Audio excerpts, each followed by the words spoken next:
Isso, vamos falar direto com ela, sempre nos ajuda também a esclarecer o que acontece, Nelson. Professora de Relações Internacionais, Karina Stange Calandrin. Professora, muito boa tarde para você. Mais uma vez, obrigado pela ajuda. Oi, professora. Boa tarde, muito obrigada pelo convite. Por favor, Nelson. Começo eu? Vai lá. Eu falava aqui a respeito da perda de apoio do primeiro-ministro. Aliás, perda de apoio não. Aumentando a perda de apoio popular ao primeiro-ministro. Essa greve é a primeira, se não me engano, desde que o conflito começou, né? Até que ponto tudo isso pode influenciar numa saída, até num cessar-fogo? Porque o que a gente está vendo são impasses e não há nenhum tipo pelo menos, de levantar o pé ou tirar o pé do primeiro-ministro de Israel nessa situação toda que nós estamos vivendo. Bem, o que a população tem tentado, como visto com a greve, é exatamente exercer pressão, pressão ao governo de Benjamin Netanyahu para que a situação mude, para que eles vejam de uma forma diferente e tentem negociar, principalmente em relação aos reféns. O que foi identificado agora com a morte de 6 reféns e o resgate dos seus corpos foi uma situação de que o governo não tem conseguido proteger os seus próprios cidadãos. Então, a crítica ela se elevou. Então, a gente já via manifestações nas ruas de Tel Aviv e de outras cidades em Israel, mas agora elas alcançaram outro patamar. Então, a população tenta, a partir dessa pressão, fazer com que o governo mude sua posição.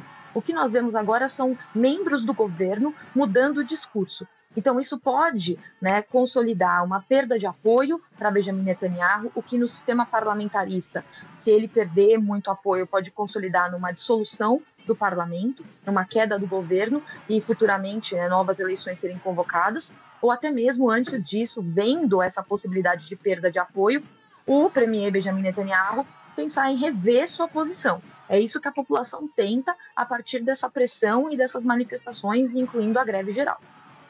Agora, professora, você até fala, e muitas pessoas falam em a necessidade do premier revisar a posição dele. A gente já mostra aqui na nossa tarde, inclusive, que segundo a imprensa israelense, em um encontro hoje com os ministros a portas fechadas, ele disse que a greve é uma vergonha, inclusive é um apoio ao Hamas, dizendo, olha, é como se as pessoas que estão na rua estão dizendo, Hamas, nós apoiamos a morte dessas 6 pessoas que eu acabei de citar aqui, fora as outras que foram mortas também pelo Hamas lá na faixa de Gaza. Agora, são realidades diferentes, o discurso e a realidade, na verdade. O primeiro-ministro está cada vez mais resistente a enfrentar, de fato, a realidade e o que a população quer que ele faça, tudo isso aparentemente por uma necessidade pessoal de perpetuar o governo. Sim, exatamente. O que ele tem feito é colocar as suas prioridades políticas em primeiro lugar, do que o bem comum, do que é melhor para a população israelense e os objetivos da população israelense. A gente pode até discutir o que a população tem clamado, é que o governo de Israel, representado pelo governo de Benjamin Netanyahu, proteja a sua população. Isso inclui os reféns que estão na faixa de Gaza. Então, é função do Estado também proteger essas pessoas que estão lá.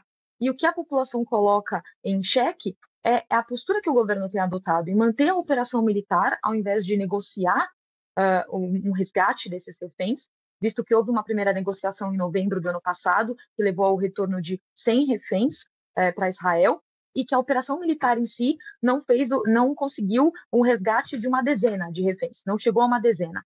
Então, é exatamente isso que a população tem colocado na balança. A operação militar tem valido a pena? O que eles têm dito é que não tem valido a pena a operação militar. Os soldados que têm morrido, toda a pressão internacional que Israel tem passado, a morte dos palestinos, nada disso vale a pena, porque os reféns não foram resgatados, o Hamas não parece que está próximo de ser extinto, como o governo diz que será extinto. Então, e Benjamin Netanyahu parece que coloca em primeiro lugar os seus objetivos políticos e a sua permanência no governo do que o interesse da população israelense e o bem comum da sociedade como um todo. Agora, mal comparando, né? Estou aqui puxando a Venezuela, por exemplo. Você tem greves, você tem manifestações, isso em momento algum faz com que o governo possa retroceder nas suas ações. E o que está acontecendo agora não são sanções, mas são faltas de apoio do Reino Unido, que você acabou de falar. Os Estados Unidos também já deixaram bem claro que se não houver um acordo de cessar-fogo quanto antes, eles vão sair dessa mediação. Ou seja, o governo de Israel começa a ficar isolado nessa questão, né? Até que ponto a comunidade internacional terá mais peso do que a própria comunidade, ou seja, o povo de Israel? A depender dos efeitos disso para Benjamin Netanyahu, né?